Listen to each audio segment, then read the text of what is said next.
계엄령 문건을 둘러싼 기무사와 국방부의 진실공방. 그제 국방부 장관과 현역 기무부대장이 국회에서 공개적으로 충돌한 이후에 어제는 관련 문건이 공개가 됐죠. 이 문건을 둘러싸고 그런데 또 진실공방이 계속되고 있습니다. 논란의 7월 9일 간담회에서는 어떤 일이 있었던 걸까요? 자세한 이야기 김영준 명지대 교수 그리고 최진봉 성공회대 교수와 이야기 나눠보겠습니다. 두 분 어서 오십시오. 네, 안녕하세요. 안녕하세요. 자, 이 폭로와 재반박, 지금 집안 싸움이 점입가경으로 지금 치닫고 있는 이런 상황인데요. 그제 국회에서 공개적으로 충돌한 이후에 어제 문건이 공개가 됐습니다. 국회가 그날의 상황을 담은 문건을 달라고 요청을 했고 기무사가 이제 제출을 한 상황인데 내용이 어떤 내용이 담겨 있습니까? 내용은 이제 송영무 국방장관이 위수령이 문제가 되는 게 아니다. 자기는 그렇게 생각한다. 다만 이게 이제 권한을 넘어서서 행사한 부분, 이 부분은 검토가 필요하다. 이렇게 얘기했다고 썼어요. 그러니까 이제 논란이 되고 있는 건 사실 위수령이 문제가 있냐 없냐 하는 문제에 송영무 장관이 문제 없는 것처럼 얘기했다. 이렇게 지금 얘기하는 것이고 그다음에 이제 또 하나는 이게 문서 자체가 폭탄급, 그러니까 상당히 엄중한 문서인데 이걸 왜 이철희 의원한테 줬냐 뭐 이런 내용이 담겨 있다고 합니다. 근데 문제는 뭐냐면 이 문서가 공식화된 문서냐 하는 문제예요. 이게 공식화된 뭐 예를 들면 군에서 공식적인 절차를 통해서 만들어진 문서가 아니라 기무부대장, 그러니까 국방부에 소속돼 있는 기무부대장이 회의에 들어가서 들은 얘기를 자기 나름대로 요약해서 적어놓은 보고서입니다. 그렇다고 하면 이게 객관성과 공정성이 확보될 수 있냐 하는 부분에서 의문이 있다고 보여지고요. 그래서 이 문서 자체가 정말 국회에서 다뤄질 만큼 이게 객관성 아까도 말씀드린 또는 어떤 뭐랄까요, 절차에 따라서 제대로 마련된 보고서냐 하는 부분에서 의문이 있다는 거죠. 기무부대 파견 대장이 기무사령관한테 보고하기 위해서 본인이 회의에 참석한 이후에 본인의 메모를 중심으로 해서 기록을 만들었기 때문에 이 자체가 기무사적 관점에서 마련됐을 가능성이 있다고 보고요. 또 기무부대장이 있었기 때문에 기무부대장의 의견과 생각이 담겨 있을 가능성이 있다. 그리고 또 하나는 여기에 녹취록이나 다른 어떤 증거가 없어요, 지금 현재. 그런 상황이라고 하면 이 보고서 하나만 가지고서 송영무 장관이 저런 얘기를 했다라고 단정 짓기는 어려운 상황이다 이렇게 보여집니다. 그러니까 일단 공개된 문건을 보면은 최악의 사태를 대비한 계획은 문제될 것이 없다. 송 장관이 이렇게 발언했다는 내용도 들어있고 또 왜 이철희 의원한테 이 기무사 중요한 문건을 줬느냐 이런 발언을 송영무 장관이 했다는 뭐 추가 폭로 같은 얘기들도 들어있긴 한데 지금 말씀하신 대로 이 문건을 어떻게 볼 것인가. 이 문건 공개 이후에 지금 다시 공방이 시작됐는데 국방부에서는 지금 간담회장에서 노트북 안 된다. 이게 맞습니다. 메모만 가능하다. 그렇기 때문에 이게 자신의 메모 내용에다가 해석을 덧붙일 거다. 이렇게 지금 반박을 하고 있거든요. 우리가 이제 진실 공방이 있을 때 몇 가지 원칙들이 있어요. 어떤 원칙이 각자들이 있습니까? 주장하지 않습니까? 그렇죠. 그럴 때는 그 정황에 대한 아주 객관적인 우리 평가가 좀 필요해요. 현재 세 가지의 객관적 정황을 말씀을 드리면 계엄 문건을 기무사가 만들었고 엄청난 지금 파장을 일으키고 있는 시점이다. 두 번째는 지금 기무사가 그래서 개혁에 아주 화두가 되고 있는 시점이고요. 세 번째는 이 기무사가 작성한 문건을 기무사가 그 장관 간담회 대한 거를 이제 폭로하는 형태가 돼 있단 말이죠. 그러니까요. 그러다가 조금 전에 최 교수님 말씀하신 것처럼 그렇다고 한다면 이거를 객관성을 우리가 보장받을 수가 있는 것인가. 예를 들어서 기무사가 아니라 다른 예를 들어서 국방부의 제3자가 예를 들어서 녹취를 해가지고 그것을 예를 들어서 제공한 거다라면 그러면 어느 정도는 이제 신뢰성이 있을 수가 있는데 이것은 그게 아니라 지금 조직에 대한 그 이해관계를 가지고 혹시 저항을 하는 것이 아니냐라고 의심을 받고 있는 기무사에서 만든 문건이기 때문에 그리고 또 더 나아가서는 지금 11명이 그 안에서 이제 나왔었던 내용에 관련돼서 얘기가 또 서로 다르다는 점 그리고 국방부는 이를 전면적으로 부인하고 있다는 점 이런 것들을 종합적으로 판단해 본다고 한다면 이것은 뭔가 석연치 않은 부분들이 좀 있어요.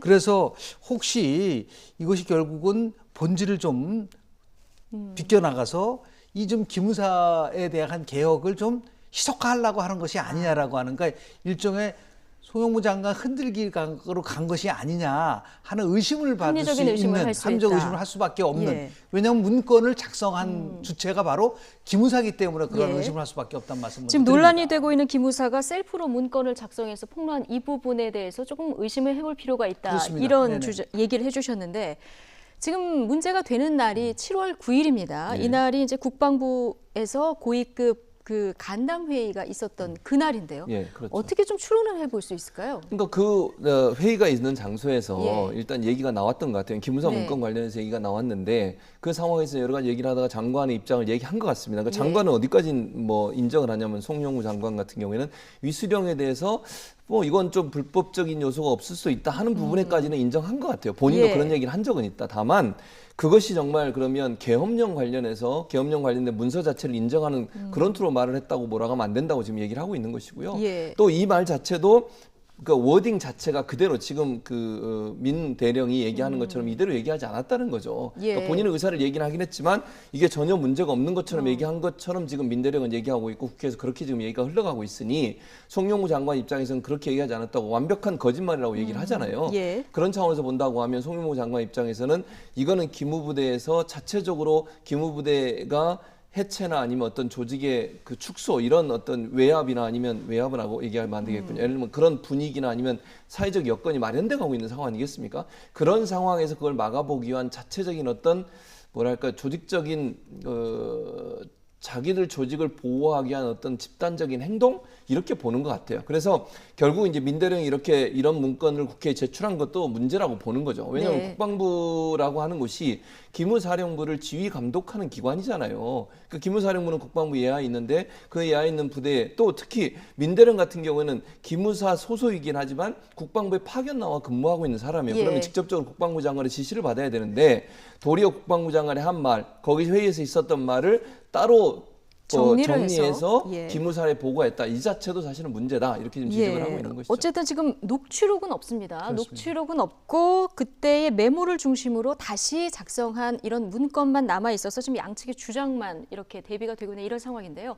문건의 신뢰성에 대한 논란이 이렇게 이어지고 있는 가운데 임태훈 군 인권센터 소장, 이 문건은 회의록이 아니라 사실상의 사찰이다 이런 주장을 하고 있습니다. 들어보시죠. 간담회 동정이라고 하는 문건을 국회에 제출했습니다. 예. 그 백기무 대장이요. 근데 이거 명백하게 많은 분들이 회의록으로 알고 계신데 이거 회의록 아닙니다. 아, 네, 이것은 장관이 주재하는 조창 간담회 비슷한 겁니다. 예. 그래서 여기에는 군사보좌관, 정책보좌관, 그리고 5명의 실장, 그리고 대변인, 법무관리관 등이 이제 들어가는데요. 이건 장관 직무실에 열립니다. 예. 그리고 이 직무실은 도청 방지 장치도 다 되어 있어요. 근데 여기에 난데없이 왜 백기무 대장이 등장하냐? 예. 그러니까 이게 가장 큰 문제죠. 장관 조창 간담회에 들어가서 기무 대장이 장관 무슨 얘기했는지를 그 다음날 그날 나와서 타이핑해가지고 기무사령관에게 보고를 하는 것이죠. 그런 문건을 자기가 자의적으로 만들어서 예. 이게 진실이다라고 주장하고 있으세요. 여기 들어간 5명의 실장들과 2명의 보좌관들은 그렇지 않다. 대변인까지 그렇지 않다라고 얘기를 하고 있어요. 예. 그러니까 이거는 장관 동향 관찰을 하고 있는 사실상의 사찰 문건이다 이런 주장이거든요. 이 주장은 어떻게 보십니까? 사실상의 사찰이라는 거는 게 공개적 사찰은 있을 수가 없죠. 네. 그러니까 잘못되고 삐뚤어진 관행이 지속되고 있다는 겁니다. 예. 그러니까 지금 뭐 군대 갔다 오신 분들은 알지만 당시 제가 군대 있을 때는 보안사라는 그러니까 그 기무사의 전신이죠. 이 보안사가 진짜 무소부의 힘을 가지고 모든 전방위적으로 감찰하고 사찰하고 그랬었 군부 내에서. 예. 근데 지금 보면은 이게 지금 엄청나게 사회가 변화되고 군이 지금 개혁을 하고 있는 입장에서도 그런 관행은 그대로 유지되고 있는 것 같아요. 그러다 보니까 본인이 들은 것을 메모 형태로 해서 이제 보고를 했다는 건데 예. 이거는 결국 따지면은 장관에 대한 동향 보고란 형태를 가질 수밖에 없다라는 거죠. 그럼 그걸 누가 하냐면 국방부 장관의 예속돼 있는 기무사령관한테 보고를 한 거지 않습니까? 그러니까 이게 굉장히 어떻게 보면은 좀 이중적인 것이 아니라 뒤틀고 왜곡된 구조를 그대로 갖고 있는 예. 것을 그대로 아주 언뜻 굉장히 이해가 잘 적나라하게 안 보여준 가죠. 것이죠. 예. 그러니까 보통 우리 상식적으로 생각하면은 이해가 안 되지 않습니까? 그러니까 이런 것들을 우리가 그동안은 그냥 위험에 다 인정을 해버렸었던 부분들이 있었어요. 근데 이것은 이제 더 이상 그렇기 때문에 이제 기무사가 개혁을 해야 된다라고 하는 오히려 저것이 왜 기무사를 개혁해야 되느냐는 것을 아주 단적으로 보여줄 수 있는 그러한 사태가 벌어지지 않았나라는 예. 생각을 좀 하게 됩니다. 네, 지금 이석구 기무사령관하고 송영무 장관의 치킨 게임도 또 2라운드입니다. 지금 그렇죠. 보고를 하러 그러니까 5분이냐 20분이냐 이 보고 시간 가지고 공방을 벌였었는데 10시 38분에 장관실에 보고하러 간 것까지는 이게 기록이 남아 있기 때문에 확인이 맞습니다. 되는데 네. 그 이후는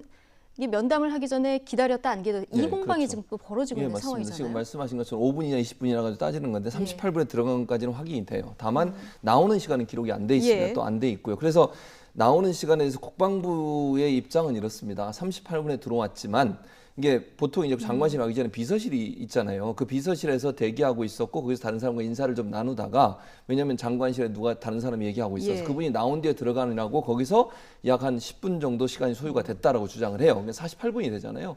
그리고 55분에 나왔다고 얘기하는 거거든요.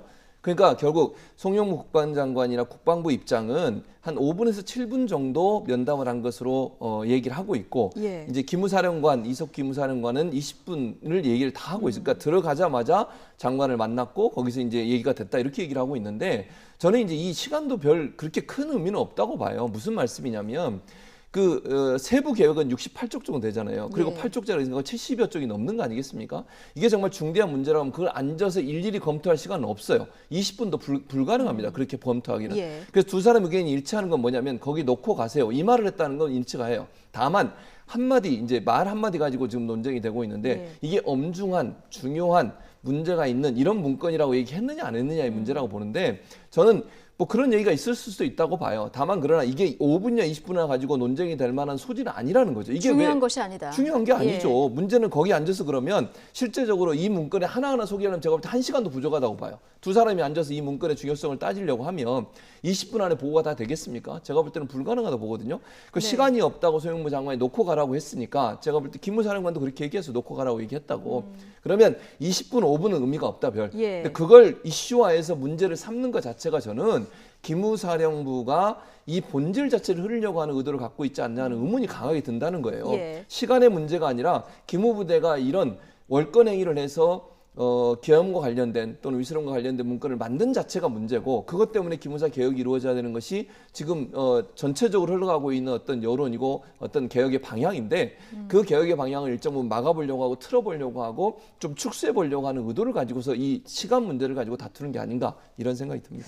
네, 어쨌든 기무사 개헌 문건의 본질이 또 다른 방향으로 지금 논란으로 번지고 있는 이런 상황인데 국방부하고 기무사의 기싸움으로 번지는 이런 것이 또 다른 본질인지 아닌지 이건 좀 따져봐야 되겠는데요. 민주당은 지금 이런 주장을 하고 있습니다. 기무사가 본질을 흐리려고 하고 있다. 이렇게 주장을 하고 있는 반면에 바른미래당은 청와대와 국방부도 문제가 있다. 자, 이런 주장을 하고 있는데요. 들어보시겠습니다. 기무사 관계자들이 어제도 사후 보고 경위를 둘러싼 진실 공방을 부추기는 폭로를 내놓고 일부 야당이 이것을 여기에 편승하고 있습니다. 개헌 문건 작성과 기무사 개혁에 반대하는 조직적 저항이 아닌가 하는 의구심이 강하게 듭니다. 과연 국방장관을 그렇게 흔들어가지고 거기서 밀려간다고 하면은 이 나라 군이 개혁되겠느냐? 예. 그 기무사가 어떤 곳입니까? 전두환, 노태우 예. 그 모든 악의 축입니다. 거기야말로. 특별수사단 구성을 지시하시고 그리고 계엄령 문건을 전부 청와대로 제출하라고 하신 대통령 그리고 청와대가 왜 이런 군의 국방부 장관과 기무사령관과 기무부대장이 벌이고 있는 이와 같은 행태에 대해서는 한 말씀도 하지 않고 계신 것인가? 이게 나라인가? 네, 지금 바른미래당 김동철 의원의 얘기는 특별수사단까지 대통령이 만들라고 지시를 했는데 이제 군에서의 하극상 문제 왜 청와대는 그냥 바라만 보고 있느냐 지금 이 문제를 얘기를 하고 있거든요. 우리가 이제 어떤 이제 사건이 발생이 되면은 어떤 이제 오류를 범하게 되냐면 모든 것이 한 번에 일어난 것처럼 착각을 하는 거예요. 근데 그렇지 않습니다. 이걸 하나씩 우리가 점검할 필요가 있는데 그래야지 무엇이 옳고 그름을 이제 판단할 수 있는 그 근거가 나오는 거죠. 조금 전에 최 교수님이 말씀하신 그 내용은 올해 3월 16일 날 당시 장관에게 이석구 기무사령관이 계엄 문건과 관련돼서 보고를 했는데 이것을 5분이냐 아니냐를 가지고 논쟁을 벌이는 것이 아니라 3월 16일 날 보고를 했었고 그분 4월 27일 우리 정상회담을 지금 바로 코앞에 두고 있는 시점이었었단 말이에요. 예. 그러다 보니까 당연히 장관들 포함해서 온 나라는 지금 정상회담 쪽으로 지금 쏠려 있는 부분들이 있었을 거예요. 그러다 보니까 이 부분에 대해서 면밀하게 검토를 안 했을 가능성이 좀 있습니다. 예. 그리고 4월 30일 날 국방부와 장관은 뭐라 했냐면 청와대에 임용소 실장에게 스쳐 지나가듯이 문건에 대해서 구두로 예. 얘기를 했다. 4월 30일입니다. 그렇죠. 그게. 그럼 4월 27일 날 정상회담 끝나고 나서 4월 30일 날 얘기하는데 이것에 대해서 집중할 수 있는 시간이 없었던 겁니다. 예. 그리고 6월 말에 실은 8조짜리 요약본을 제출했다고 얘기를 하고 있는 것이고 예. 그리고 7월 5일 날 이철희 의원이 계엄 문건을 공개를 했고 했죠. 예. 그리고 7월 9일 날 장관 간담회가 있었고 7월 20일 날 청와대가 67쪽을 지금 이제 발표하지 않았었습니까? 이런 일련의 과정을 쭉 본다고 한다면 이것은 5분이냐 아니냐 그 문제가 아니고 이제 다시 돌아와야 된다. 예. 가장 핵심적인 계엄 문건을 누가 만들었고 어떻게 보고됐으며 이것을 실질적으로 실행한 계획이 있었느냐라고 하는 예. 이 3대 초점에다가 이것이 맞춰져야지 자꾸만 본질을 벗어나서 이 장관이 뭐 예를 들어서 이 문제의 성격에 대해서 어떻게 평가를 했느냐 이런 식으로 흘러가면은 저는 그것이 결국은 장관의 리더십을 흔들 수밖에 없는 것이고 그것을 정확하게 지금 기무사가 파악을 하고 그것을 자신에게 유리하게끔 끌고 가려고 하는 그런 의혹들이 몇 군데에서 나오고 예. 있어요. 그래서 지금 청와대가 이 문제에 대해서 바로 입장을 얘기하는 것보다는 빨리 이제 장관에게 힘을 실어주고 그리고 이제 제가 이 말씀을 드리는 이유는 결국은 이 문제는 수사단하고 검찰 조사와 더불어서 국회에서 지금 청문회를 하게끔 또 합의를 다 봤습니다. 그러니까 이게 지금 진실 공방을 이제 여기서 이제 접고 왜냐하면 어차피 명쾌하게 더 해봤자 이거는 누가 옳고 그름을 벗어나는 것이고 이것이 가면 오히려 본질이 흐려질 뿐만 아니라 지금 얼마나 중요한 시점입니까? 지금 우리 이게 한미 연합 훈련을 포함해서 또는 비무장지대 GP 철수에 대한 문제 그래서 철학분들이 굉장히 많아요. 예. 이것이 좀 다 떨어져가고 이 문제를 가지고 기무사와 공방을 벌이는 것이 초점이 된다고 한다면 이거는 국민들 입장에서 봤을 때는 도저히 받아들일 수가 없는 예. 부분이기 때문에 이제는 이 시점에서는 우리가 무엇이 우선을 해야 되느냐라고 하는 그런 쪽에 초점을 좀 맞춰야 될 거라고 저는 봅니다. 그러니까 문건을 누가 왜 작성했고 이게 실제로 실행 의도가 있었는지 이 본질에 집중해야 된다 이 얘기를 지금 해주셨는데 여당도 지금 진실공방 프레임으로 전환해서 논점을 비트는 거 아니냐 이런 얘기를 하고 있거든요. 예. 그런데 하나 떠오르는 게 예전에 정윤회 문건 터졌을 때 예, 이때 그렇죠. 이 문건보다는 사실은 유출 경위가 그렇죠. 국기문란이다 이렇게 마무리가 되지 않았습니까? 그렇죠. 박근혜 예. 전 대통령이 회의석상에 그 얘기 했지 않습니까? 뭐 거의 공직기강이 문란해졌고 이걸 누가 유출했냐를 찾아내라 이렇게까지 지시를 했습니다. 그것도 사실 물타기죠 사실은. 그러니까 실제 그 문건의 내용이 진실이냐 아니냐 정말 누군가가 국정에 개입을 해서 비선 실세를 운영하고 그 비선 실세가 국정에 직접적으로 개입한 정황이 있냐 이런 부분을 조사하지 않고 유출을 누가 했냐 가지고 결국은 몇 명이 또 처벌을 받았잖아요. 그런 식으로 가는 거죠 이번에는. 그러니까 기무사 예. 같은 경우에는 본인들의 조직이 축소되거나 아니면 폐지될 수 있는 이 위험성 앞에서 조직을 지키기 위해서 여러 가지 방법으로 지금 송 장관을 흔들고 있는 게 아닌가 하는 생각이 드는 겁니다. 국민들도 예. 그렇게 의심할 거라고 저는 봐요. 그래서 본질은 사실 왜 기무사가 이런 문건을 만들었고 직접적으로 관계도 없는 곳이잖아요. 그러니까 계엄과 관련돼서 합참이 하도록 되어 있습니다. 합동참모본부 안에 계엄과가 있고 그 계엄과에서 계엄 실무 편람도 만들고 2년마다 그 편람을 업데이트도 해요. 예. 그러면 계엄을 실제 운영하고 계엄에 관련된 업무를 하는 것은 합동참모본부인데 왜 기무사가 나서서 이런 계엄 문건을 만들었고 또 그걸 실행하기 위해서 다양한 형태로 구체적인 내용까지 다 썼는지 하는 부분들에서 조사를 하고 그걸 밝혀내야 되는 게 특별수사본부의 목적인데 지금은 몇 분을 보고했냐 안 했냐 어떤 내용을 말했냐 안 했냐 이거 가지고 지금 다툼이 있지 않습니까? 그럼 본질을 벗어나는 거죠. 그래서 기무사가 저렇게 국회 국방위원회도 보면요. 기무사 장성급 다 와 있어요 거기에. 사령관, 참모장, 처장까지 와 있잖아요. 그 사람들 다 총출동해서 송영무 장관을 흔들려고 하는 저런 의도를 갖고 있는 것이 송 장관의 옳고 그름을 떠나서 저거 자체가 기무사가 조직적으로 본인들의 조직을 지키기 위해서 현재 개혁으로 가고 있는 방향을 뭔가 막아보려는 의도를 가지고 한 게 아닌가 하는 의심이 예. 강하게 든다는 것이죠. 네. 그런데 어찌됐건 지금 송영무 장관 너무 논란이 되기 때문에 업무 수행을 제대로 할 수 있을 것인가. 그동안 이제 말 실수도 여러 가지 이제 도마 위에 오른 말들이 있었기 때문에 청와대도 굉장히 고민이 많을 것 같은데 조금 전에 김영준 교수께서는 이런 시점에는 오히려 장관에게 힘을 실어줘야 된다. 맞습니다. 이런 얘기를 하시지 지금 않았습니까? 자꾸만 이제 개각에 장관을 예. 포함시켜서 한다고 한다면 오히려 기무사에서 조직적으로 저항의 강도를 높일 가능성이 있어요. 예. 어차피 낙마할 장관이기 때문에 우리의 이익을 관철시키기 위해서 계속 끌고 가자. 이것은 제가 볼 때는 결국 바람직한 것은 아니라고 보고요. 예. 그래서 여하튼 간에 가장 핵심은 국방과 군이 정상화돼서 국민의 생명을 지킬 수 있는 국방의 의무를 다할 수 있는 본연의 의무를 다할 수 있는 시점이 뭘까에 예. 대한 부분에 대해서 우리가 좀 나름대로 여기서 또 만약에 장관이 개각에 포함이 된다고 한다면 여러 가지 또 이제 유혹이 나오기 시작할 수밖에 없어요. 그렇게 되면은 이게 무슨 의도를 갖고 있는 것이냐? 그러면 이제 김정은 말이 맞는 거 아니냐? 뭐 이런 식의 또 공방이 되면 본질은 사라지고 또 다시 인물에 대한 평가론으로 가게 되는. 예. 지금 조금 전에 그 최순실 문건 문제를 포함해서 정인의 문건, 지금 이 문건, 지금도 보십시오.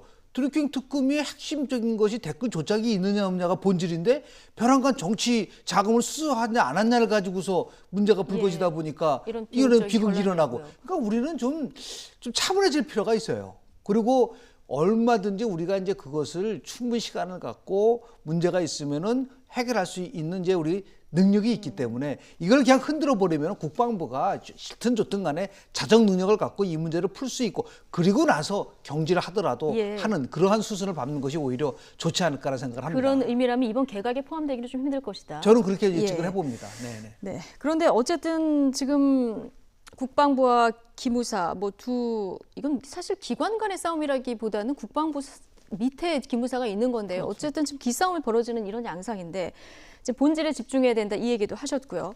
그런데 이게 지금 국방부 장관도 그렇고요. 기무사 쪽에서도 그렇고 이게 굉장히 중요한 문건이었다는 인식했다 이렇게 주장을 하고 있지 않습니까? 그렇게 주장을 하고 있죠. 그런데 기무사도 그렇다면 문건의 위중성을 알았다는 건데 그럼 4개월 동안 뭐 송영무 장관의 보고 논란도 지금 있습니다만 기무사도 국방부 장관에게 보고한 거 말고는 지금 한 것이 없잖아요. 특별히 한 건 없죠, 기무사가. 그러니까 국방부에서 나중에 기무사 개혁 TF를 만들어서 운영을 했어요. 국방부가 했어요. 그것도 기무사 자체적으로 한 건 아니고. 그러니까 기무사는 이 문건을 작성한 걸 발견하고서 기무사령관이 그걸 국방부 장관한테 보고한 거, 그게 끝입니다. 그리고 나서 국방부 장관이 나중에 이제 TF를 만들어가지고 이 문건에 대한 조사도 하고 이것뿐만 아니라 이 문건 위에도 기무사 전체를 개혁해야 된다는 의지. 왜냐하면 이 문건 말고 지금 기무사에서 했던 일 중에 세월호 유가족들 사찰한 문제도 있지 않습니까? 예. 그러니까 기무사가 온갖 못된 행동들, 못된 그런 이 여러 가지 행위들을 했던 것에 대해서 TF를 만들어 조사하고 있어요. 그 중에 이게 하나에 포함되는 부분이긴 합니다. 예. 그러니까 그것도 국방부에서 한 거지 기무사가 자체적으로 한 건 없어요. 그러니까 저는 기무사에서 오래 근무한 사람들은 대체적으로 기무사의 조직이 축소되거나 폐지되는 것에 상당히 불만을 갖고 있고 그걸 저항하는 어떤 세력이라고 보는 거거든요.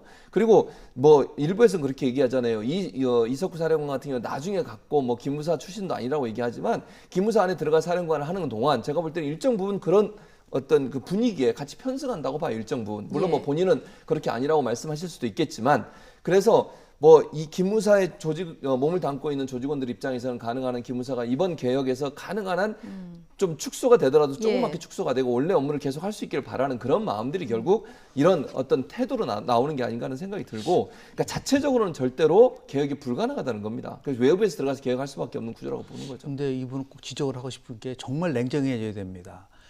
3월 16일 날 기무사령관이 국방부 장관한테 이 문건을 보고를 했다고 하고 있지 않습니까? 그리고 지금 그다음에 한 게 뭐 있느냐고 얘기를 하는데 저는 지금 대한민국의 그동안 여러 가지 정치 과정에 대한 분석도 볼 때 기무사가 청와대에게 보고를 안 했느냐라는 거예요. 이 문제는 예. 반드시 짚고 넘어가야 된다. 네. 이런 엄중한 것을 국방부 장관한테만 보고하고 우리는 전부 다 했다라고 저는 그랬을까라고 하는 그런 의심을 한번 갖게 되고요. 보통 이전 같았으면은 청와대에 청와대 내에는 보고를 그 했었겠죠. 수석들을 포함해서 비서관을 포함해서 국방비서관 다 담당자들이 있어요. 당연히 그거는 청와대에다가 보고를 했었어야 되는 것은 아닌가라는 첫 번째 예. 의문을 제기하고 두 번째는 만약에 그것이 보고가 됐는데도 불구하고 청와대가 그 부분에 대해서 대통령한테 만약에 보고를 하지 않았다면 이거는 또 다른 중요한 또 문제 제기가 있을 수밖에 없는 거죠. 근데 그 당시의 상황을 보면 제가 조금 전에 말씀드린 것지만 이게 굉장히 중요함에도 불구하고 더 중요한 이 남북 정상회담이라고 하는 엄청난 어젠다가 있었기 때문에 혹시 이 부분에 대해서 집중하지 못했던 부분들이 있었다든지 없는지도 실은 나중에 이 부분은 점검을 해야 된다. 만약 그렇다고 한다면 대통령께서 이 부분에 대해서는 분명히 이 문제점을 지적을 해줘야 됩니다. 예. 그래서 다시는 이런 일들이 벌어질 수 없어야 되는 것이죠. 이게 엄청난 문건을 어떻게 김무사하고 국방부 장관 사이에서만 문건에 대해 왔다 갔다 한다는 예. 저는 그게 아직까지도 좀 의문이에요. 그런 부분에 대해서도 조금 우리가 한번 좀 깊이 한번 들여다볼 필요가 있지 않을까라는 생각을 합니다. 예, 특별수사단 수사도 그런 의미에서 조금 더 그렇습니다. 빨리 빠르게 척도를 내야 된다고 저는 보는 거죠. 예, 내야 되는데 그런데 지금 수사 대상인 문건 작성자들이 좀 현직에 있는 경우가 굉장히 많잖아요. 네, 그렇죠. 예, 어제 뭐 기우진 처장도 소환이 됐고요. 오늘 오후에는 소강원 참모장이죠. 예. 이 뭐 어떻게 보면 문건 작성의 책임자라고도 볼 수 책임자라고 볼수 있는데 있죠. 오늘 이제 소환이 되는 거잖아요. 예, 오늘 소환되기로 되는 걸로 지금 계획이 예. 돼 있습니다. 그래서 어제 이제 기준장을 조사했고 이제 실제적으로 전체 그 계획을 위반했던 가장 예. 중심에 있는 이제 참모장을 소참모장을 불러서 조사를 해야 되는 걸로 보여집니다. 또 이제 그리고 나서 끝날 게 아니라 제가 볼 때는 한민구 전 국방부 장관도 본인이 어쨌든 지시한 것으로 알려지고 있고 예. 이 참모장이나 아니면 기무사령관 조원천 기무사령관도 한민구 국방장관의 지시에 의해서 했다라고 얘기를 하고 있기 때문에 한민구 전 국방장관 조사를 해야 되는데 이제 그분 또 조원천 전 기무사령관 같은 경우 민간이잖아요, 두 분 다. 예. 그래서 아직 국내 안 들어왔죠? 아직 안 조원천 들어왔죠. 전 조원천 사령관은. 아직 안 들어왔습니다. 예. 그래서 그거는 이제 검찰에서 같이 수사를 해야 돼요. 그러니까 국방부 검찰단과 특별수사단이죠. 또 예. 일반과 우리 밖에 있는 검찰이 함께 보조를 맞춰서 조사를 해야만 예. 실체를 파악할 수 있는 거죠. 왜냐하면 군에서 만약에 민간인을 불러 조사하려면 참고인 자격으로 부르든지 아니면 협조를 받아서 부를 수밖에 없는 거 아니겠습니까? 근데 본인들이 만약 거부하게 되면 결국은 이제 군 검찰은 일반 검찰에서 조사를 해야 되는 상황이 되기 때문에 그 양쪽이 군 검찰과 일반 검찰이 함께 합동으로 조사를 해서 네. 실체를 파악하기 위해서 이미 민간이 된 사람들을 조사할 필요는 있다는 생각이 듭니다. 지금 이미 이제 군검 투트랙 수사가 지금 진행이 되고 네, 있는데 그렇죠. 한민구 전 장관 같은 경우는 이제 민간 검찰에서 조사를 받아야 되는 입장이고요. 관련해서 말씀하신 대로 출국 금지 그렇습니다. 조치가 내려졌는데 혐의가 내란 의무입니다. 맞습니다. 예. 지금 5사람이 결국 마지막에 조사를 받을 수밖에 없습니다. 예. 지금 뭐 조현천 전 기무사령관은 빨리 기피하지 말고 귀국해라. 그래서 그것이 국민에 대한 예의라고 보고요. 본인은 지금까지는 내가 작성했다 이렇게 지금 뭐 그렇게 얘기를 주장을 했다고 하고 하면 당당하게 와서 그 예. 부분에 대한 부분을 얘기를 하고 지금 한민구 전 국방부 장관 그리고 김관진 안보실장, 황교안 대통령 권한대행 그리고 예. 박근혜 전 대통령 이 5사람에 대한 부분들이 어떻게 관계를 맺고 이루어졌는가 지금까지 대한민국의 정치사를 보면 이런 엄청난 문건을 일개 기무사 사령관이 혼자서 작성했다고 얘기하는 거는 예. 그거는 진짜 지나가는 소가 웃을 일이죠. 결국은 대통령이 탄핵이 기각될 것이라는 걸 전제로 해서 왜 이런 거를 준비를 안 했느냐라고 하는 그런 기류가 만약에 청와대에서 있었고 그것에 의해서 만약에 조현천 전 기무사령관이 작성했다고 한다면 예. 이것은 우리가 그동안 합리적 의심을 했었던 것을 확인하는 부분만이 아니라 이거는 뭐 헌정질서를 어떤 면에서 볼 때는 뭐 지금 출국 금지 내용이 엄청나잖아요. 그러니까요. 예, 내란 음모라고 되는 부분들이 예. 있기 때문에 그래서 결국 필연적으로 지금 제가 언급한 이 5분에 대한 이러한 나름대로의 수사도 결국은 이루어질 수밖에 없는 상황까지 오지 않았는가 생각을 합니다. 예. 어쨌든 군검 합동수사단 뭐 이제 수사가 계속 진행이 되고 있으니까요. 한민구 전 국방부 장관의 지시가 있었다. 이 진술은 국회에서 저희가 그저께 들었고요. 예, 예. 이 윗선을 넘어서 그 윗선까지 더 있느냐. 이거는 앞으로 이제 조사에서 밝혀져야 되는 이런 상황인데요. 이 수사 상황을 좀 지켜보도록 하죠. 이번에는 고 노회찬 의원 이야기를 좀 나눠보겠습니다. 오늘 나흘째인데요. 자, 오늘부터 이틀 동안 국회장으로 승격이 돼서 이제 마무리가 되는데 정당장하고 국회장하고는 어떤 차이가 있는 겁니까? 정당장이라고 하면 정당이 이제 뭐 말 그대로 정당이 주관해서 이제 예. 장례를 치르지만 이제 국회장이라고 하면 이제 국회 차원에서 장례를 치르는 거 아니겠습니까? 그래서 예. 국회의장이 물론 이제 장례위원장은 정의당 대표가 맡기로 했어요. 예. 그리고 이제 뭐 예를 들면 들어가는 경비도 정의당이 지원하는 걸 했지만 국회 차원에서 예우를 갖추고 장례를 치르는 거죠. 그래서 국회 내에 이제 돌아가신 분의 영정도 모시고 또 거기 와 사람들이 같이 또 슬픔도 같이 나누고 이럴 수 있는 그런 기회도 갖고 또 국회의원들이 함께 참여할 수 있는 그런 자리도 마련할 것 같고요. 그리고 국회 내에서 이제 장례가 치러지기 때문에 국회의원들이 함께 이제 동참하는 그런 비수가 훨씬 높아지지 않겠습니까? 여야를 가리지 않고 또 이제 의미가 있다고 하면 국회의장 입장에서는 이 노회찬 의원이 갖고 있는 그 뭐랄까 정치적인 여러 가지 역경들 또 본인이 걸어왔던 여러 길들에 대한 예우의 표현이라고도 저는 봅니다. 그러니까 정당 차원에서 하는 것보다는 국회 차원에서 하는 것이 훨씬 더 국회의원이 일반적으로 또 그리고 문희상 국회의원이 그런 얘기했어요. 일반적으로 국회의원이 중간에 이게 국회의원으로 재직하시다가 사망하는 경우 국회장을 치르는 것이 일반적이다. 그래서 아마 그걸 제안한 것 같고. 유가족 측에서 그걸 받아들여져서 국회장으로 하는 걸로 알려지고 있기 때문에 저는 아마 국회 차원에서 하는 것이 훨씬 더 국민들의 관심도 끌 수 있을 뿐만 아니라 국민들이 슬픔을 함께 할 수 있는 기회를 제공한다는 점에서는 그게 훨씬 정당 주관으로 하는 것보다는 의미가 있다고 생각이 됩니다. 예. 오늘 정의당 장례위원회가요 영정을 모시고 고인의 지역구인 창원을 이제 방문한다고 하는데 영정으로나마 마지막으로 지역구민들은 이제 인사를 하게 되는 마지막 인사를 나누는 이런 자리가 될 것 같아요. 그렇죠. 국회의원은 지역구 이제 비례구로 나눠져 있지만은 지역구 국회의원은 그 지역을 대표하는 사람이에요. 그래서 다른 거는 몰라도 지금 현재 노회찬 전 의원이 소속된 정의당 중에서도 지금 창원이 지금 지역구 아니겠습니까? 그게 각별한 의미가 있는 거예요. 우리는 이런 조사를 해봅니다. 미국에서는 국회의원한테 당신은 누구를 대표합니까? 물어보면은 막 웃어요. 그 질문이냐. 당연히 나는 지역구를 대표하지. 이렇게 물어보는데 대한민국의 국회의원한테 물어보면 지역구 의원한테도 저는 국가를 대표합니다. 뭐 이런 식으로 얘기를 하는 거죠. 근데 그게 좀 다르거든요. 그래서 지역구 의원에 대한 그러한 예의 차원에서도 아마 본인이 몸담았었던 그 지역구 가서 마지막에 지역 주민들과 같이 이렇게 이별을 한다는 것은 굉장히 상징적인 의미도 있고요. 또다시 이제 국회로 와서 한다는 거는 현재 국회의원이었지 않습니까? 그래서 국회라는 거는 국민이 선택해서 선거를 통해서 선출된 많은 사람들이 사회에 의미 있는 법을 제정하는 장소지 않습니까? 특히 진보 정치와 노동운동을 위해서 평생을 바쳤다고 한다면 그것이 실은 살아 숨쉬는 것이 결국은 국회에 되는 것이죠. 지역구가 아니라 거기서 법이 만들어지고 정책이 만들어지고 한다고 한다면 그것을 온몸으로 통해서 사회적 약자를 위한 여러 가지 법들, 정치개혁에 대한 법안들, 지금 최근에는 뭐 특활비에 대한 부분에 대한 개정안도 그것이 이루어지는 장소가 바로 국회라고 한다면 그 국회를 통해서 노회찬 전 의원의 그런 정신을 다시 한번 가담을 수 있다는 의미에서 저는 국회장으로 승격했던 것은 참 잘한 것이고 또 국민들도 거기에 대해서는 박수를 보는 거지 않을까 생각을 합니다. 예, 오늘 뭐 추모문화제도 서울하고 창원 동시에 두 군데서 열린다고 하는데요. 뭐 그 조문을 하는 발길이 뭐 어마어마하게 지금도 이어지고 있는 이런 상황입니다. 특히 같이 의정 활동을 했던 의원들 참 그리워하는 목소리들이 많은데요.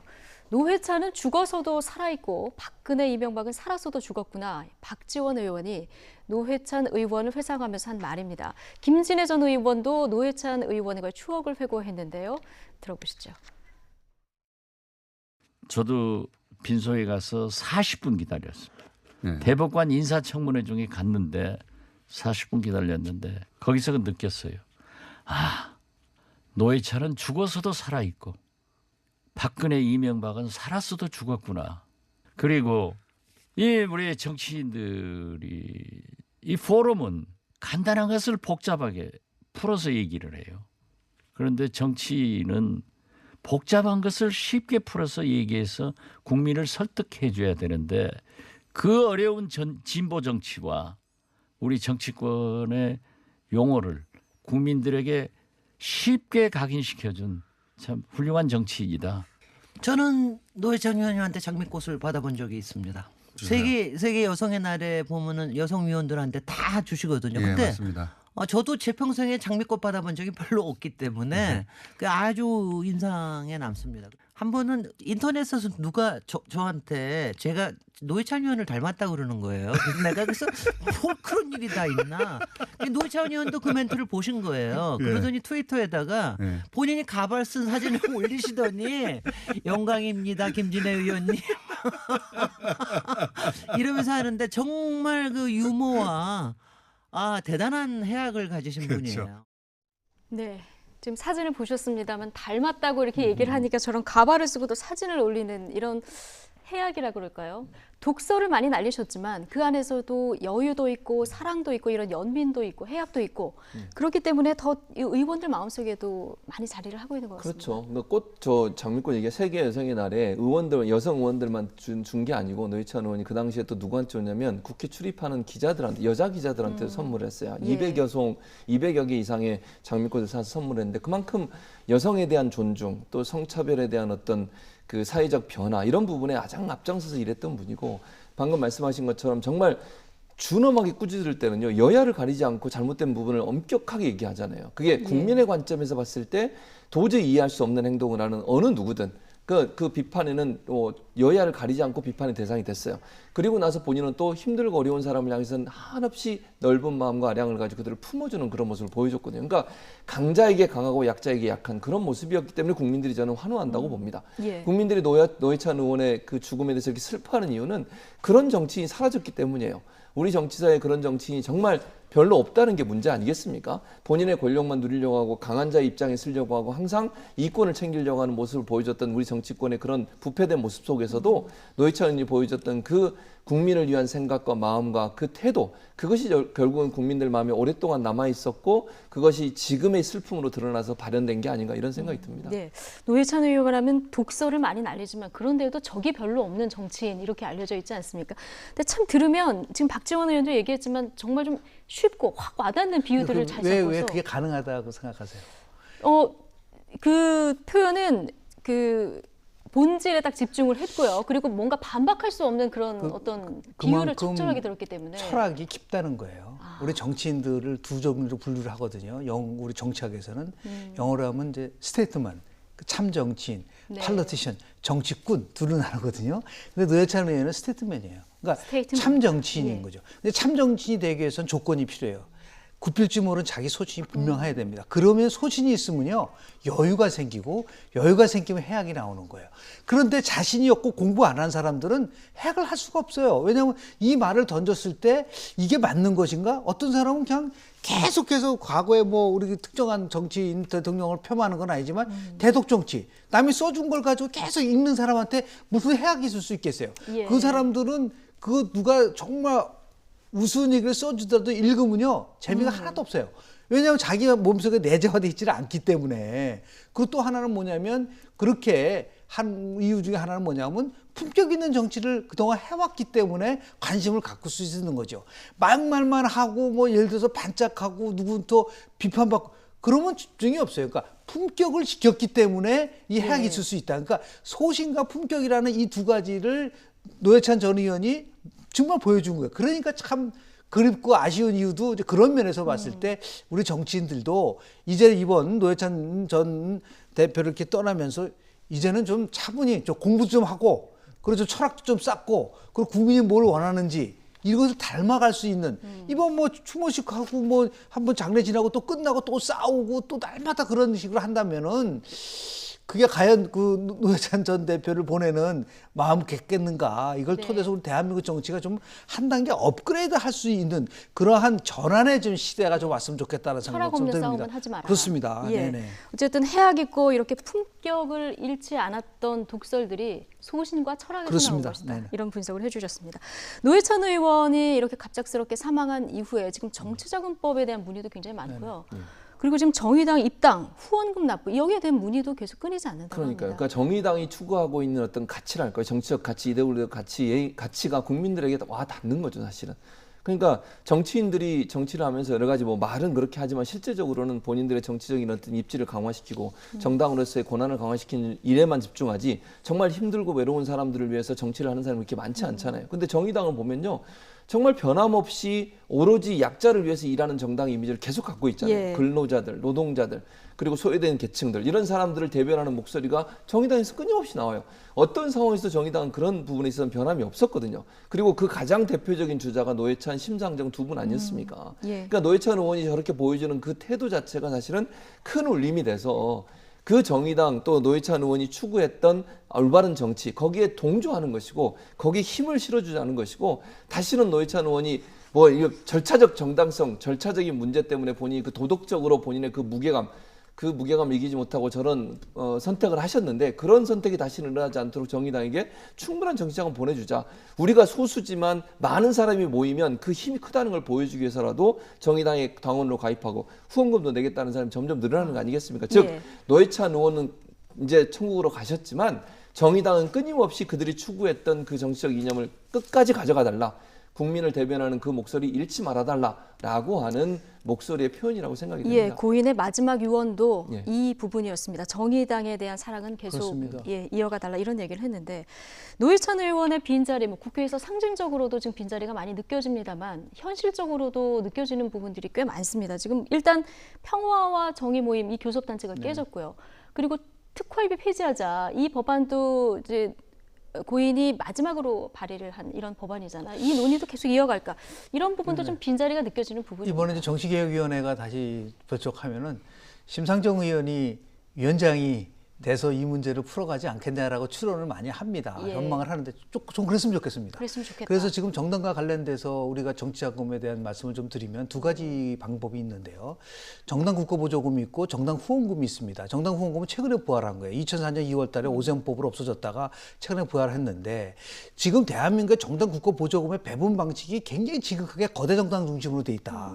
그러니까 우리가 제3정당을 포함해서 다당제를 통해 다양한 의견을 하려고 한다면 이 국고보조금의 정당 국고보조금 방식을 개편해야 되는데 예를 들어서 해외 같은 경우는 소수 정당을 우선적으로 배분해 줍니다. 아, 예.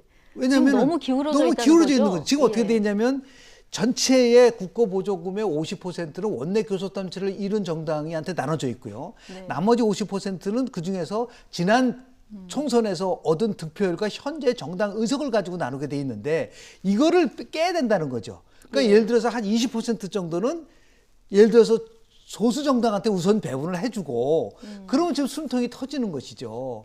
그런데 그렇지 못하니까 예. 계속해서 정의당을 포함해서 소수 정당은 계속 기울어질 수밖에 없는 부분들. 이런 부분에 대한 논의가 앞으로 좀 앞으로는 국회에서 정치개혁위원회에서 예. 아주 활발하게 좀 진행이 됐으면 좋지 않겠나 생각을 좀 합니다. 예.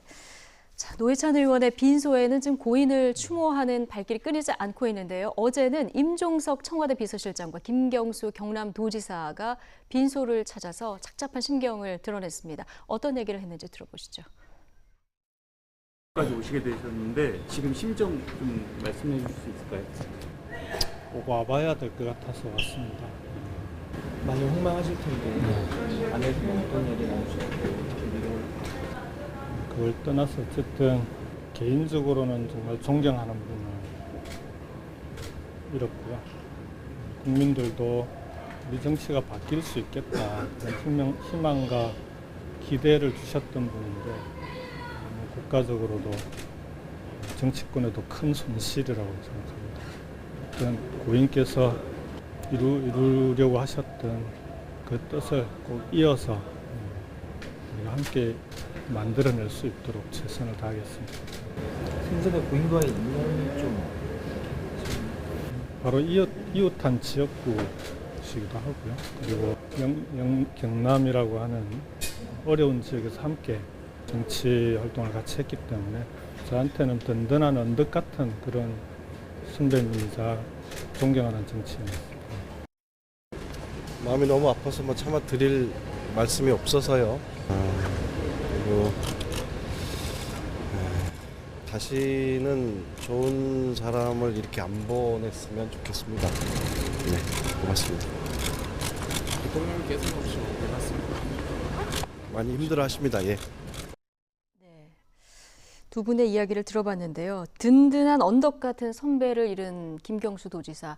지금 눈이 빨갛습니다. 많이 운 것 같습니다. 그러니까 조문하면서 울었다고 그렇게 보도가 나왔어요. 그래서 김경수 의원 같은 경우, 도지사죠 이제는. 김경수 도지사 같은 경우도 사실 선배죠. 진보 정치 예. 선배라고 할 수 있죠. 노회찬 의원이 정말 젊었을 때부터 노동계에 투신을 해서 본인이 직접 용접공으로 일을 했고 또 노동 현장에서 직접 경험을 했잖아요. 그러니까 결국 본인이 경험한 일을 기반으로 해서 그 어떤 환경을 잘 알고 있기 때문에 그들의 입장에서 법안을 만들어낼 수도 있고 정치를 할 수 있다고 저는 보거든요. 그러니까 김경수 의원 입장에서도 본인도 진보적인 정치 성향을 가지고서 정치를 하고 있는 사람 입장에서는 큰 선배가 될 수밖에 없는 거죠. 정당을 떠나서 노회찬 의원이 보여줬던 정치인으로서의 삶, 특히 노동자나 소외받은 계층을 향해서 끊임없이 고민하고 그들과 함께하고 그들과 함께 울고 웃었던 그런 모습은 모든 진보 정치인에게는 정말 귀감이 되는 모습이라고 저는 생각해요. 그래서 모두 다 선배라고 저는 보여지는 거거든요. 그렇게 얘기할 수밖에 없는. 그래서 김경수 도지사의 저런 발언도 결국은 노회찬 의원이 당적을 떠나서 그분이 보여주셨던 진보 정치의 어떤 모델적인 삶, 그 삶이 결국은 모든 진보 정치를 꿈꾸는 사람들한테는 하나의 노을 모델이 될 수밖에 없다. 이런 차원에서만 말씀을 하신 것 같습니다. 예. 임종석 비서실장, 다시는 좋은 사람을 이렇게 안 보냈으면 좋겠다.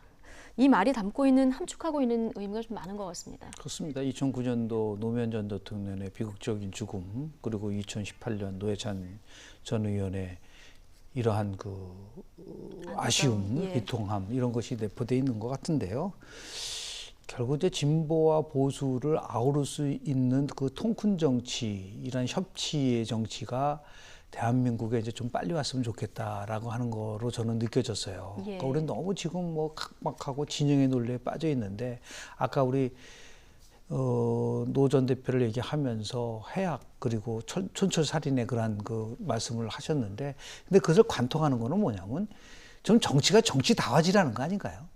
근데 그런 면에서 봤을 때 저는 지난번 대통령께서 만약에 JP에 그걸 조문을 했으면 이번에는 또 오실 수가 있는데 그때 못 하셔서 아마 임종석 비서실장하고 정의용 실장을 대신해서 보내지 않았나라는 데서 조금 좀 아쉬운데요. 그러니까 진보와 보수를 아우를 수 있는 통큰 정치로서 또 대한민국의 이 진보 정치가 아직까지 촉박합니다.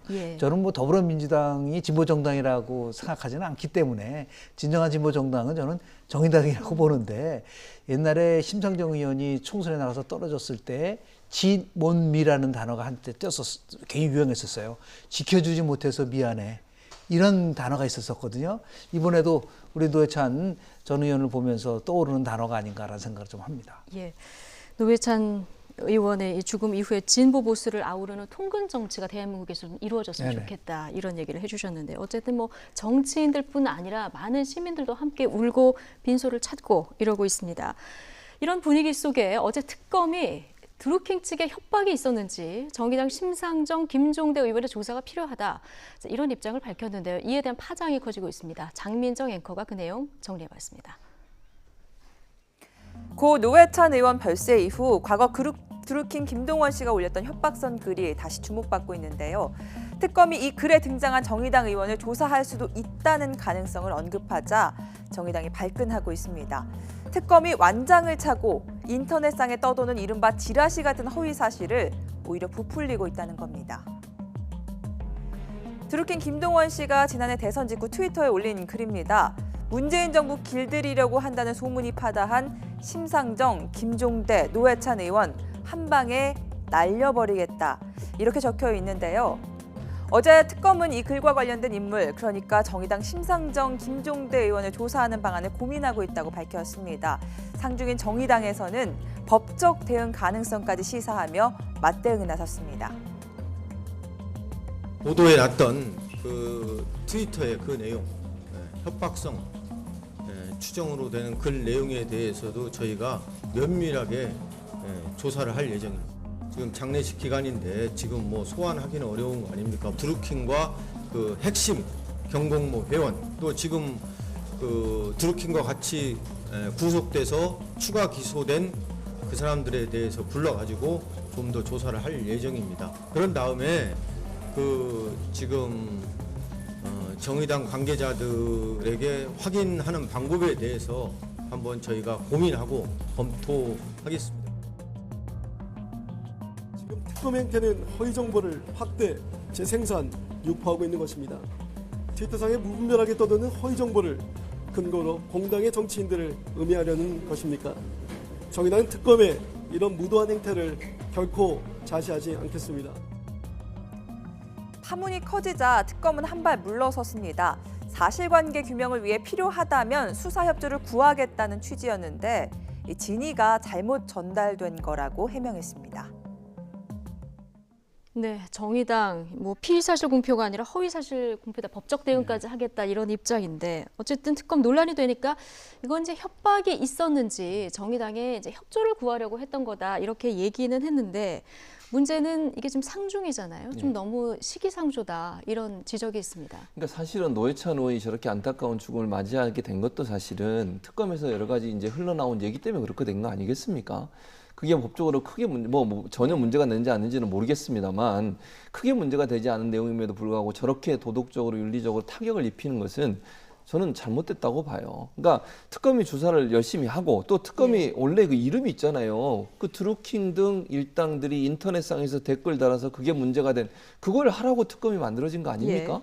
그러면 거기에 집중해서 거기에 성과를 좀 내야 될 텐데 그런 성과는 별로 안 내고 지금 이제 노회찬 의원이나 아니면 정의당 의원들 그 드루킹이 SNS 자기가 1년 전에 올렸던 그 글을 가지고 자꾸 지금 이슈화하고 이걸 가지고 사람들의 관심을 끌려는 의도가 있지 않나 하는 생각이 들어서 안타깝습니다, 진짜. 특검이 거의 뭐 반 지났는데 제대로 수사를 해서 정말 이 댓글 사건이 어떻게 일어났고 거기에 누가 관여돼 있고 이런 부분을 조사해야 되는 거 아니겠습니까? 그런데 본류는 안 하고 자꾸 다른 지역적인 문제 가지고 이슈화하고 그걸 또 자기들의 성과인 것처럼 내세우는 거 이런 태도 자체가 국민들이 볼 때는 특검이 제대로 돌아가고 있는지 하는 데서 의문을 가질 수밖에 없는 구조라고 봅니다. 지금 드루킹 특검도 본질에 그렇습니다. 대한 논란이 또 한 번 일고 있는 이런 상황인데 특검 수사 기간은 한 절반 정도를 이미 쓴 상황인데요.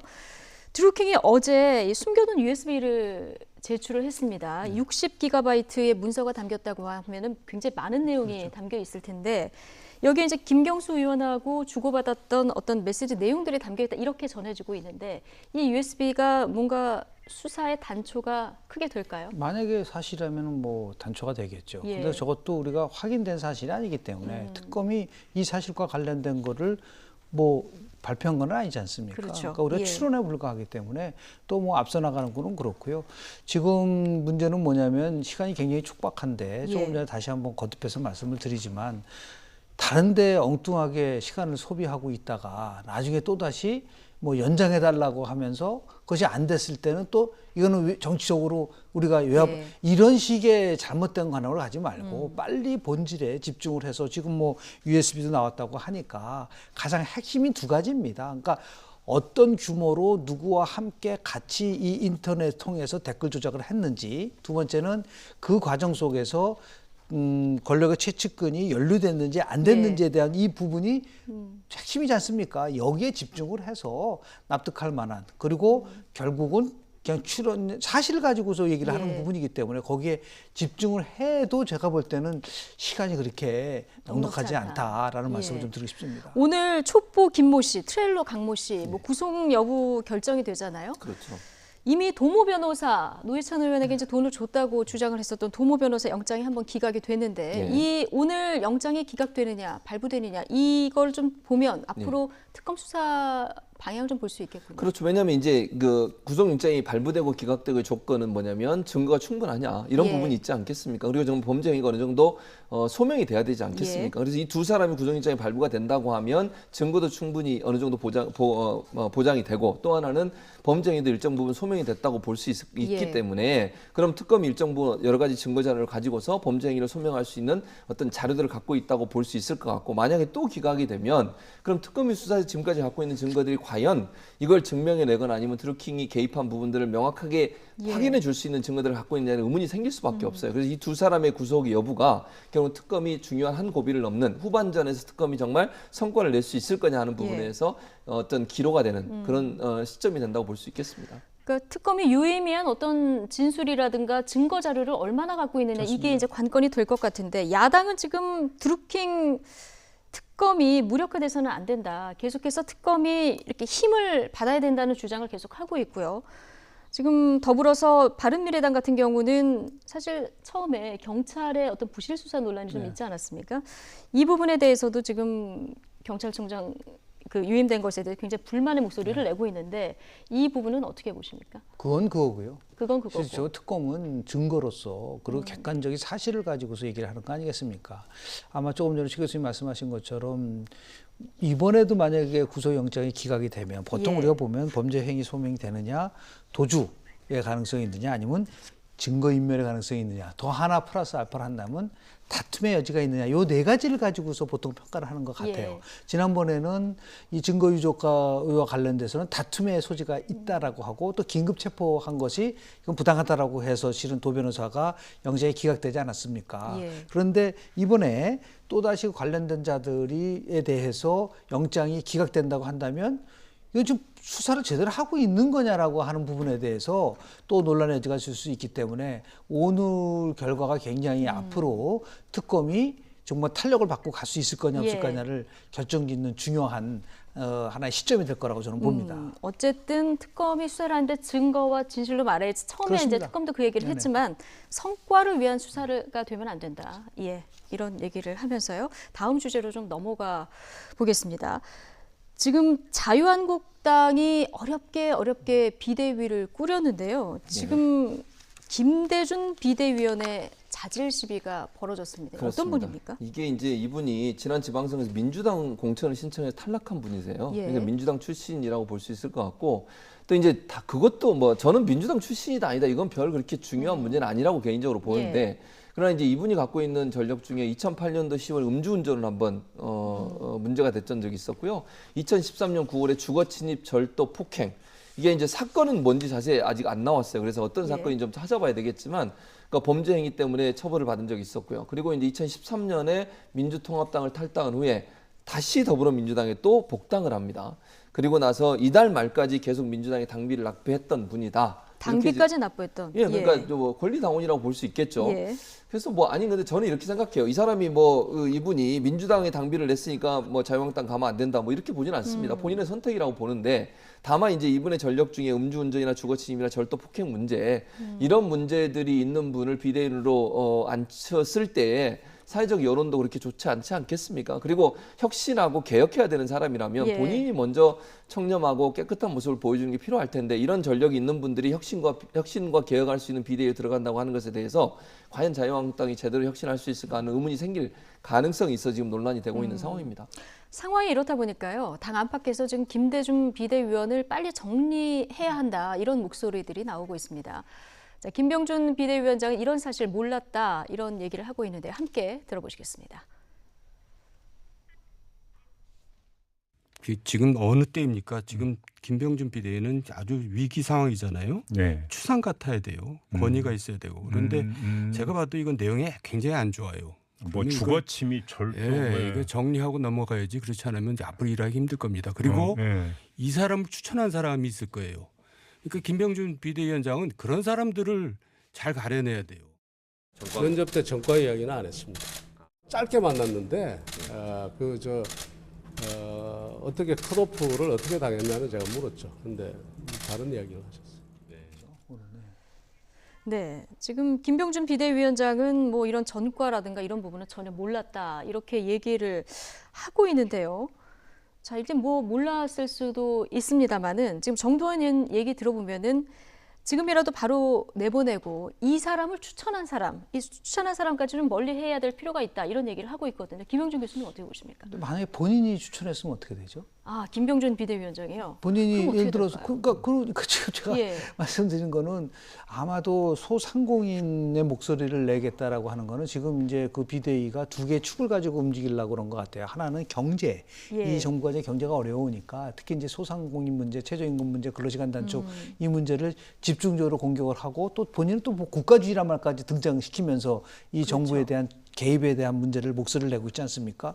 그런 민생에 대한 문제하고 또 하나는 이제 좀 청년들 목소리를 좀 듣겠다라는 거를 가져갔었던 것 같아요. 예. 그러다 보니까 중요한 거는 방향이 오르면 방법이 조금 서투러도 된다라고 하는 지극히 잘못된 생각을 갖고 있는 거예요. 아무리 방향이 옳다 하더라도 그것을 실현할 수 있는 도구와 수단이 납득될 수 있어야 된다는 거죠. 그리고 중요한 예. 것은 뭐냐면 실수할 수 있습니다. 민주주의 자체가 완벽하지 않아요. 보다 완벽한 것을 향해서 가는 것인데 잘못이 있을 때 빨리빨리 그 잘못을 시정을 하고 고쳐 나갈 수 있어야 된다는 거죠. 예. 그런 의미에서 봤을 때 이건 누가 봐더라도 잘못된 선택이다 한다면 이것을 빨리 끌어내는 빨리 그러한 끊어내야 용기가 된다. 필요하고 그렇지 않고 본인이 선택을 했기 때문에 내 권위가 손상되기 때문에 이거를 질질 끌겠다고 한다는 것은 오히려 그것이 바로 혁신의 대상이 될 수 예. 있는 위험적 요소가 많기 때문에요. 저는 이거는 화급할 거라고 봅니다. 그래서 이제 읍참마속의 심정으로 빨리 이 문제를 정리하지 않으면은 저는 뭐 비대위원회가 오히려 시작도 하기 전에 휘청거릴 수밖에 없는 그러한 최대 위기다라고 볼 수도 있겠어요. 네, 김병준 비대위원장이 설사 본인이 발탁을 했더라도 빨리 하더라도 끊어내야 그렇습니다. 된다. 방향이 오라도 도구와 수단도 제대로 돼야 된다. 이런 얘기를 해주셨습니다. 오늘 두 분 얘기는 여기까지 듣겠습니다. 김병준 명지대 교수 그리고 최진봉 성공회대 교수와 함께했습니다. 두 분 고맙습니다. 맞습니다.